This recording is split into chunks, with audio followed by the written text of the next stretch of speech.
ভাই সামনে তো কোরবানি আসতেছে, পকেটে 2 টাকাও নাই, তো এখন কি করা যায় বলেন তো ভাই? কিছু নাই যে কি করি। এখন জিনিস দেখা পারো ওই ঘেন দিব কোরবানি শুদ্ধে পার হয়ে যাইবে। এই কেন এলে বল না, কাম হয়ে যাইবে।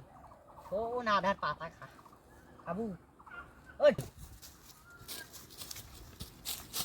ভারী যেটা বহিটা বাঁধি থিয়ে কেন বহিটা কেন নাইও ভারী রে বাবু, আলাদা করা না যায়।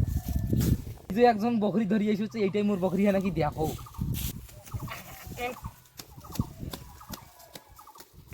ভাই এই বকরি ধরি করে যাচ্ছেন? ভাই এটা মোরে বকরি বেচে যাচ্ছ? কত হলে বিকাইবেন? 5,000 এলে বেচাই। মুড়ি বকরি মুড়ি করে দাসি দরদাম করছে, এক তো তুমি মজা ধরাই ছাড়ি। 4500 হলে দিবের পারি। তা আচ্ছা দাও। টাকা দিন 4500। মোরে বকরি মুড়ি করে দাসি দরদাম করছি। বাবা